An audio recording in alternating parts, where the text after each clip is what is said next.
नमस्कार, मैं हूं आपके साथ कनिका अरोरा और आप देख रहे हैं एफएम न्यूज बुलेटिन की शुरुआत करते हैं इस वक्त की बड़ी खबरों के साथ। पंजाबी सिंगर सिद्धू मूसेवाला की हत्या से जुड़ी एक बड़ी खबर आपको बताते हैं, जहां पंजाब एटीएस और उत्तराखंड पुलिस को बड़ी सफलता हाथ लगी है। सिद्धू मूसेवाला हत्या मामले में एक और आरोपी को गिरफ्तार किया गया है। एसटीएफ और उत्तराखंड पुलिस ने देहरादून से इस आरोपी को गिरफ्तार किया गया है। टीम ने देहरादून के नया गांव चौकी क्षेत्र में घेराबंदी कर दी है। घेराबंदी के दौरान आरोपियों की मदद करने वाला संदिग्ध फिलहाल गिरफ्तार हो चुका है। तो सिद्धू मूसेवाला से जुड़ी ये बड़ी खबर आप तक पहुंचा रहे हैं, जहां देहरादून पुलिस को ये बड़ी सफलता हाथ लगी है। पंजाबी गायक सिद्धू मूसेवाला की हत्या मामले में पंजाब पुलिस ने देहरादून में दबिश दी है और मामले में एक युवक को हिरासत में ले लिया गया है। शिमला बाईपास रोड स्थित नया गांव में स्थानीय पुलिस और एसटीएफ भी इस कार्रवाई में शामिल रहे। युवक को हत्यारों का मददगार भी बताया जा रहा है। अब तक मिली जानकारी के अनुसार युवक हेमकुंड साहिब की यात्रा के बहाने प्रदेश में दाखिल हुआ है। वह अपने कुछ साथियों के साथ हेमकुंड साहिब की यात्रा से लौट रहा था, तभी वह पुलिस के हत्थे चढ़ा। पंजाब पुलिस युवक को अपने साथ भी फिलहाल ले गई है।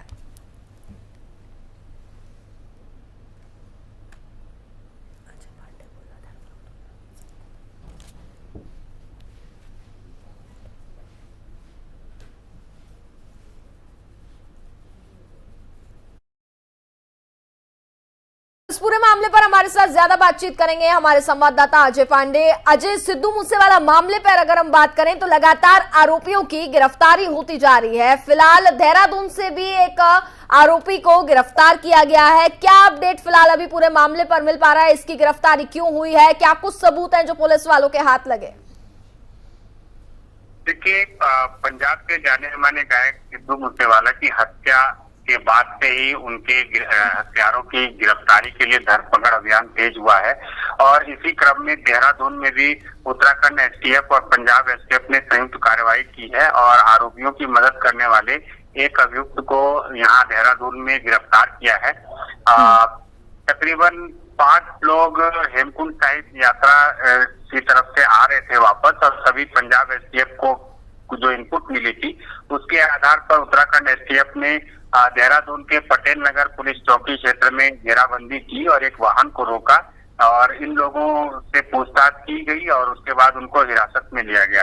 क्योंकि सिद्धू हत्याकांड के मुख्य आरोपी की को गाड़ी देने के मामले में और पनाह देने के मामले में एक संदिग्ध ने जिसकी गिरफ्तारी हुई है, एक अभियुक्त की, उसने मदद की थी और उसके बाद से ही उसके साथ और अन्य जो बाकी लोग थे उनको भी संदिग्ध के रूप में पूछताछ के लिए ले जाया गया है और अब उनसे पूछताछ की जा रही है और उनको पंजाब पुलिस अपने साथ लेकर के गई है।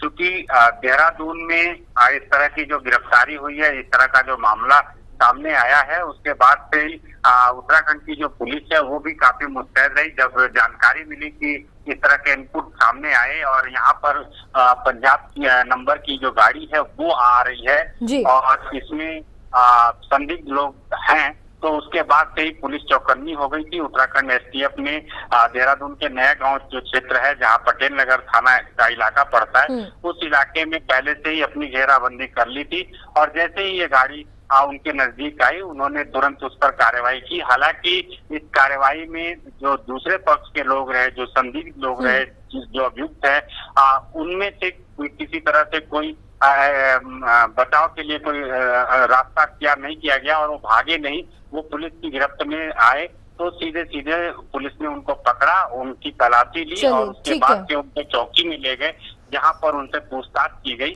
और उसके बाद से पंजाब पुलिस की जो एसटीएफ है वो आई और उसके बाद वो उनको अपने साथ लेकर के गई है।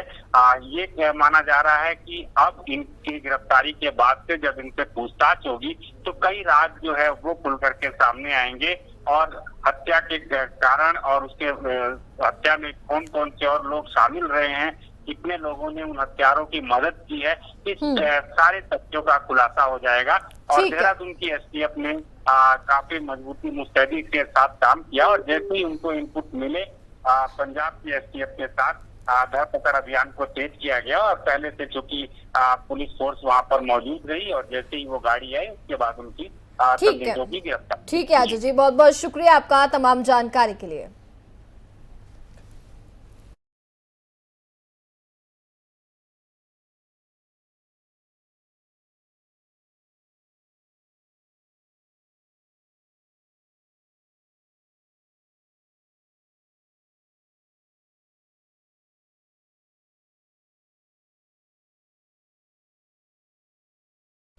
हाल ही में शासन की ओर से कुमाऊं मंडल के 7 स्कूलों को बंद करने का आदेश जारी किया गया है। बंद होने वाले इन 7 माध्यमिक स्कूलों में 3 स्कूल अल्मोड़ा जिले के बताए जा रहे हैं।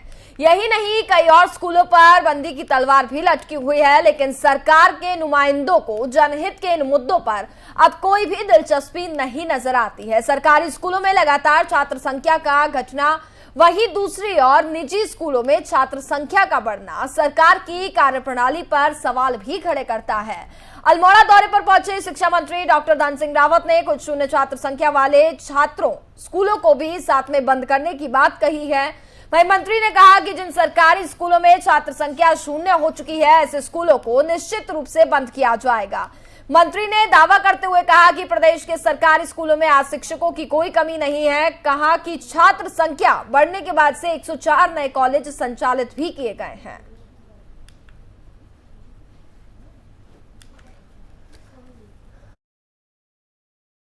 देखिए, ऐसा है कि देश में एनईपी लागू करने वाला पहला राज्य उत्तराखंड है, जो इस साल से एनईपी को लागू करेगा। 15 बच्चों पे एक टीचर देने वाला भी देश का पहला राज्य उत्तराखंड है। और इस बार जब हमने प्रवेश उत्सव चलाए तो अभी तक 1,35,000 बच्चों ने सरकारी हमारे स्कूलों में एडमिशन ले लिया है। और मैं कह सकता हूँ कि उत्तराखंड का छात्र अनुपात अगर देखा जाए तो उसमें सरकारी कॉलेज इस समय लगभग हमारे 104 नए कॉलेज और जो है हमने संचालित किए हैं, जहाँ छात्र संख्या बढ़ चुकी है। हाँ, अगर जिस गांव में एक भी छात्र नहीं है तो निश्चित रूप से वहाँ का स्कूल बंद होगा, लेकिन अगर कहीं एक भी छात्र है तो इस स्कूल बंद नहीं। मान्यता दे दी जा रही है, कहीं वो ये कारण तो देखिए, ऐसा नहीं है कि सरकार क्वालिफाइड टीचर है। देखिए, मैंने कहा कि सरकारी विद्यालयों में अब टीचरों की भी कमी नहीं है और छात्रों की भी कमी नहीं है। और अगले 1-2 साल में आप देखना कि सरकारी विद्यालयों में छात्र संख्या जो है लगभग 20% और बढ़ जाएंगे। निजी विद्यालयों की जहाँ तक बात है तो हमने सरकार ने एक आदेश किया है कि 25% गरीब बच्चों को उनको पढ़ाना पड़ेगा, एक गांव उनको गोद लेना पड़ेगा और अच्छे क्वालिटी के टीचर उनको रखने पड़ेंगे। और मैं कह सकता हूँ कि उत्तराखंड में आज भी जो है लाखों बच्चे सरकारी स्कूलों में पढ़ रहे हैं। हम पे टीचरों की भी कमी नहीं है और अच्छे टीचरों की भी कमी नहीं है। देखिए, ऐसा है कि चंपावत विधानसभा के उपचुनाव को लेकर के टनकपुर बनबसा के कई क्षेत्रों में सीएम धामी ने डोर टू डोर संपर्क किया। इस दौरान सीएम पुष्कर सिंह धामी अपने निवर्तमान विधायक कैलाश गैतोड़ी के साथ एक अलग ही अंदाज में बाइक पर सवार होते हुए नजर आए। वहीं टनकपुर में उन्होंने चाय पी। विपक्ष ने उनके इस कदम को चुनाव आचार संहिता का खुलेआम उल्लंघन करना बताया है। बता दें कि चंपावत में 31 मई को चुनाव होना है। इस उपचुनाव को लेकर के तैयारियां जो हैं वो लगभग पूरी हो चुकी हैं। तो नए अंदाज में सीएम पुष्कर सिंह धामी नजर आए और इसको लेकर के विपक्ष ने सरकार पर हमलावर किया। साथ ही ये भी कहा कि आचार संहिता का उल्लंघन किया गया है।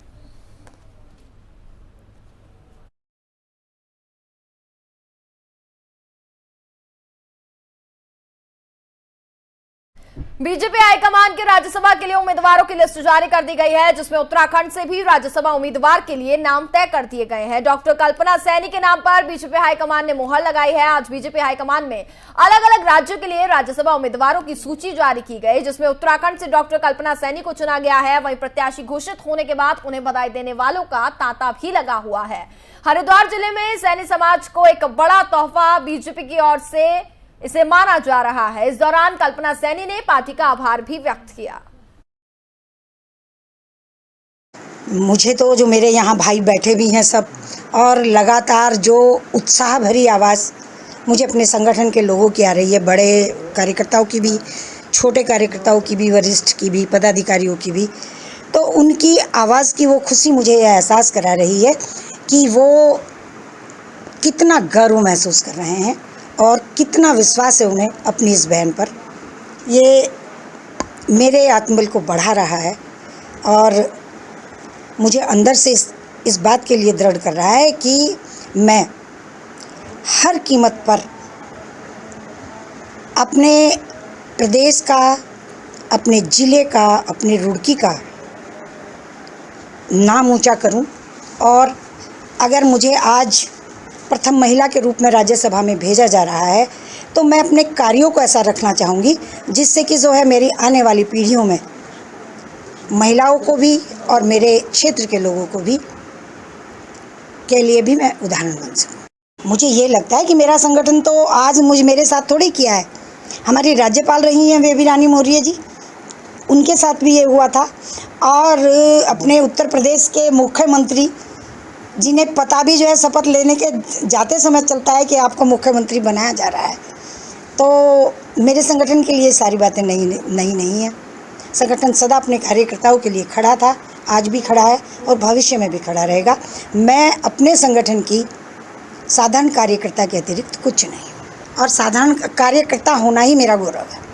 मुझे राज्यसभा का उम्मीदवार बनाए जाने पर बहुत बहुत शुभकामनाएं देता हूं और माननीय मोदी जी का, अमित शाह जी का और हमारे राष्ट्रीय अध्यक्ष JP नड्डा जी का, हमारे मुख्यमंत्री जी का, प्रदेश अध्यक्ष जी का, समस्त केंद्रीय नेतृत्व का और प्रदेश नेतृत्व का मैं आभार व्यक्त करता हूं कि उन्होंने एक ईमानदार और कर्तव्यनिष्ठ महिला को राज्यसभा का उम्मीदवार बनाया है। वास्तव में वो बहुत ईमानदार लेडी हैं, क्योंकि हमने उनके साथ जब वो जिलाध्यक्ष रही, हम जिला उपाध्यक्ष थे, तो हमने उनके साथ काम किया है और हमें पता है कि कोई भी खर्च ऊपर से अगर करना होता था तो उसका ईमानदारी से एक रुपये का हिसाब वो रखती थी। मतलब ऐसे ईमानदार व्यक्ति को वास्तव में आगे बढ़ने का अवसर मिलना चाहिए और जो मोदी जी ने उन्हें ये अवसर दिया है, हम बहुत बहुत धन्यवाद देते हैं और शुभकामनाएं देते हैं डॉक्टर कल्पना सैनी जी को। और जल्द ही हम पर्चा भरने उनका जाएंगे वहाँ विधानसभा में देहरादून और विजयी होकर वहाँ आएंगी, ऐसी हमें उम्मीद है। मैं उन्हें बहुत बहुत शुभकामनाएं देता हूँ जी को।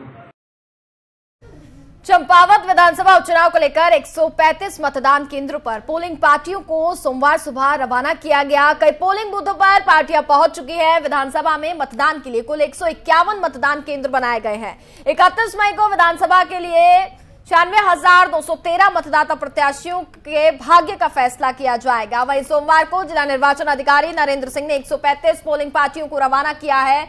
16 दूरदर्शी क्षेत्रों की पार्टियां बीते रविवार को ही की जा चुकी है। प्राथमिक विश्वविद्यालय कोट केंद्रीय प्राथमिक स्कूल में बना मतदान केंद्र सबसे दूरी पर स्थित है। यहाँ पोलिंग पार्टी को 17 किलोमीटर पैदल चलकर के पहुंचना होगा। इसके बाद राजकीय प्राथमिक विद्यालय खिरद्वारी है, यहाँ पहुंचने के लिए 14 किलोमीटर पैदल भी चलना पड़ा।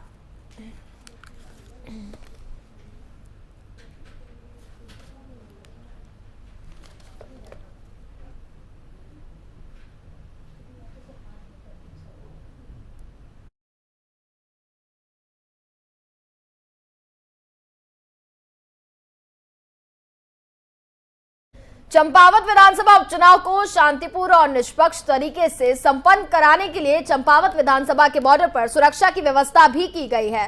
मुस्तैद पुलिस और SSB के जवानों के द्वारा दूसरे विधानसभा के बाहर से आने वाले वाहनों की सघन तलाशी भी की जा रही है। चंपावत विधानसभा उपचुनाव को देखते हुए जनपद से लगे बॉर्डर पर वाहनों की सघन तलाशी भी की जा रही है, ताकि वाहनों में चुनाव को प्रभावित करने के लिए नकदी, शराब, हथियार या चुनाव प्रचार सामग्री अवैध रूप से ना लाई जा सके। वहीं चंपावत से लगी नेपाल सीमा में आने वाले मार्गों को भी 31 मई तक होने वाले मतदान को देखते हुए सील कर दिया गया।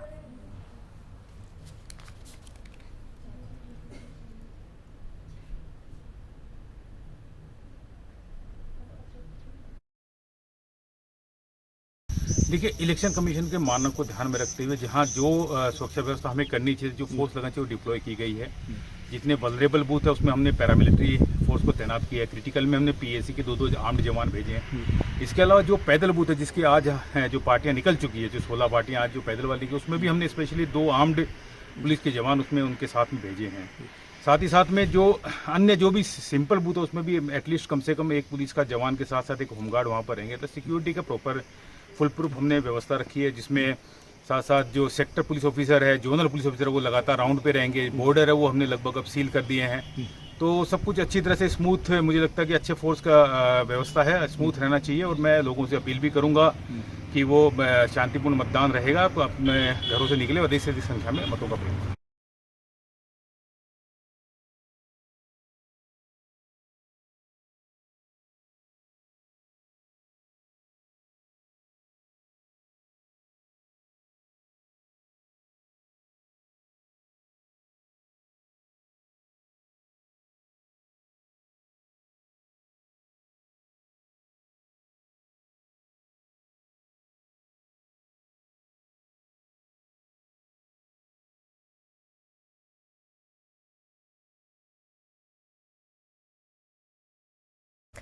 गंगोत्री हाईवे पर हादसा हुआ, जिस दौरान तीर्थयात्रियों से भरा टेम्पो ट्रैवलर दुर्घटनाग्रस्त। हादसे में 2 लोगों की मौत हो गई है, वहीं 13 लोग इस हादसे में घायल भी हुए हैं।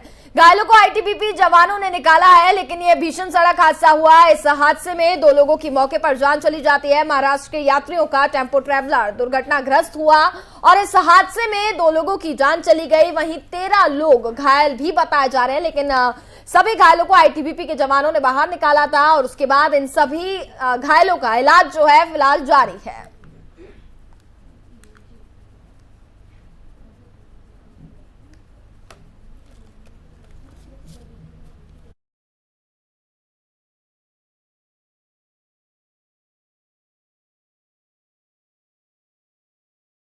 टिहरी NH 58 में हादसा हुआ, जहां गहरी खाई में कार जा गिरी और इस हादसे में एक की मौत हो गई है तो 2 लोग घायल बताए जा रहे हैं। तस्वीरें आप देख सकते हैं, कार पूरी तरीके से ध्वस्त हो चुकी है और इस हादसे की वजह से एक व्यक्ति की मौत हो गई है तो वहीं 2 लोग इस हादसे में घायल भी बताए जा रहे हैं। टिहरी NH 58 पर यह हादसा हुआ है, जहां गहरी खाई में कार जा पलटी है, जिसकी वजह से एक की मौत हो गई है तो कई लोग घायल भी बताए जा रहे हैं। 2 लोग फिलहाल इस हादसे में घायल हुए हैं।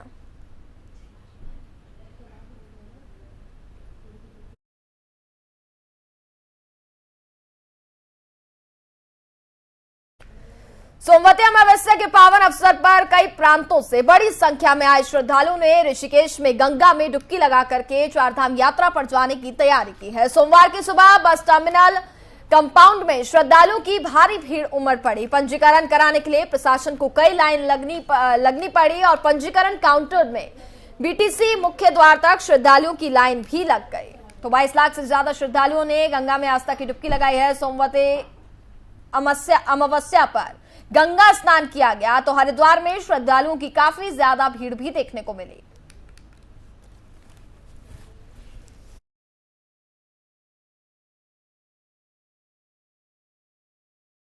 चारधाम यात्रा में बड़ी संख्या में श्रद्धालु उत्तराखंड पहुंच रहे हैं। ऐसे में कई जगह पर श्रद्धालु कूड़ा कचरा भी छोड़कर जा रहे हैं, जो कि बेहद चिंता का विषय बना हुआ है। प्रधानमंत्री नरेंद्र मोदी ने अपने मन की बात में इस मुद्दे को उठाया और धामी ने साफ सफाई करने वालों की जमकर तारीफ भी की है। ऋषिकेश से बद्रीनाथ धाम तक हर जगह एक यात्री पड़ाव पर यात्रियों को रोकने की सुविधा उपलब्ध तो है, लेकिन यहाँ बड़ी संख्या में लोग कूड़ा भी छोड़ रहे हैं। हालांकि कूड़ा निस्तारण की जिम्मेदारी स्थानीय निकाय की है, लेकिन जगह जगह कूड़े के अंबार से शहरी विकास मंत्री प्रेमचंद अग्रवाल ने भारी चिंता भी जताई है। उन्होंने कहा कि समय रहते हुए सभी निकायों को निर्देशित किया गया है कि गंगा या गंगा नदी के आसपास के कस्बों में कूड़ा ना फैलाया जाए। अगर ऐसी कोई घटना सामने आती है तो संबंधित निकाय पर कठोर कार्रवाई जो है वो की जाएगी। क्योंकि गंगा जी के प्रति मेरी व्यक्तिगत रूप से भी आस्था है और जहाँ तक कूड़े को उसमें डालने वाली बात है, मैंने कहा था कि आप जो मेरे चारधाम यात्रा मार्ग में आने वाले जितने भी शहरी निकाय के जो हमारे हैं, उसमें आप 3 बार उसमें आप सफाई करिए और रात को उसमें कूड़ा उठाइए। यदि ऐसी कोई स्थिति सामने आएगी तो निश्चित रूप से उसके खिलाफ हम खटीमा सुरई वन क्षेत्र में अंतर्गत सीमांत गांव झाउपारसा बुगलिया में आदमखोर बाघ को पकड़ने में वन विभाग को अभी तक सफलता हाथ नहीं लगी है। हालांकि उच्च अधिकारियों के दिशा निर्देश पर वन विभाग की टीम द्वारा 25 मई की घटना के बाद से ही क्षेत्र में लगातार गश्त किया जा रहा है। वहीं बाघ को पकड़ने के लिए घटना क्षेत्र में ही पिंजरा लगा दिया गया है और इसके साथ ही ड्रोन तथा कैमरे ट्रैप आदि के माध्यम से लगातार बाघ की लोकेशन भी खंगाली जा रही है, लेकिन बाघ अभी तक हत्थे नहीं चढ़ा है। दहशत और भय से आक्रोशित ग्रामीणों का कहना है कि बाघ आदमखोर हो चुका है और घटना के बाद से ही क्षेत्र में लगातार बना हुआ है, कभी भी हमला कर सकता है। वहीं ग्रामीण बाघ को किसी तरह तत्काल पकड़कर अन्यंत्र छोड़ने के ही वन विभाग से लगातार गुहार भी लगा रहे हैं ताकि ग्रामीण जनजीवन सामान्य हो सके। पर जब हमने वास्तु स्थिति का पता किया ग्राउंड में जाके, तो एक्चुअली ऐसा हो रहा है कि इन लोगों का दो बकुलिया में भी घर है और वहाँ पर भी इनका, जहाँ पर ये घटना हुई है वहाँ पर भी इनका एक झाला बना हुआ है। तो वहाँ पर ये खेती के पर्पज से वहाँ जाते हैं और रहते थे। बेसिकली ये लोग बकुलिया में रहते हैं। तो ऐसा प्रकरण हमने जब जांच की तो उन्होंने पाया कि वो लोग दिन में खेती करने के बाद शाम को अपने घरों में लौट जा रहे हैं। अब वो रात में वहाँ पर प्रवास नहीं कर रहे हैं। जाहिर सी स्वाभाविक सी बात है, ये होना भी चाहिए, क्योंकि चूंकि रिसेंट घटना हुई है तो हमारी तरफ से एडवाइजरी भी जारी की गई है कि कोई भी आदमी जो है जंगल की तरफ ना जाए। अब चूंकि ये क्षेत्र बिल्कुल वो जो क्षेत्र जिन घरों की बात की जा रही है वो आरक्षित वन क्षेत्र से बिल्कुल लगे हुए हैं, डैम क्षेत्र में बने हुए हैं, तो अगर वो रात को नहीं रुक रहे हैं तो वो एक तरीके से अच्छा स्टेप है। जाहिर सी बात है, जब कोई ऐसी घटना हो जाती है तो भय का माहौल बनता है, परंतु हमारी टीमें लगातार दिन रात गश्त कर रही हैं। हमने दिन के लिए अलग टीमें गठित कर रखी हैं, रात के लिए अलग टीमें गठित कर रखी हैं। हमने पिंजरे लगाए हुए हैं, जगह जगह पर हमने कैमरा भी लगाए हैं ताकि टाइगर की मॉनिटरिंग हम कर सकें, उसकी पूरी निगरानी हम कर रहे हैं। साथ ही हम लगातार गांव वालों को भी हिदायत दे रहे हैं कि वो बिना अनुमति के जंगल में प्रवेश ना करें, और खास करके उन डैम क्षेत्र के उन दलदली क्षेत्रों में जहां पर टाइगर का प्राकृतिक वास होता है। इसके अलावा हम ड्रोन से भी मॉनिटरिंग कर रहे हैं और हमें उम्मीद है कि आसानी सफलता मिलेगी। पर जब हमने वास्तु स्थिति का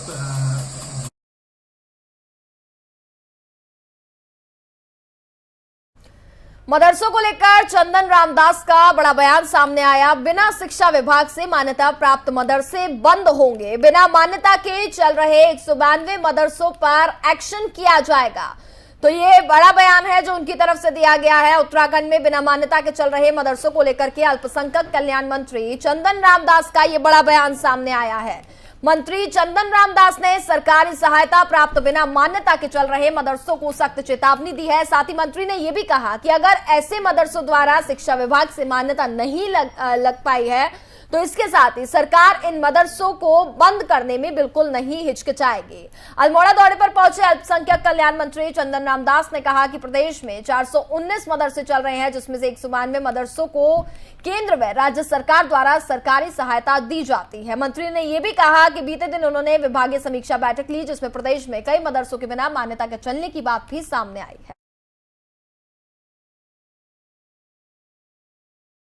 और इसी के साथ फिलहाल इस बुलेटिन में बस इतना ही। देखते रहिए एफएम न्यूज। नमस्कार।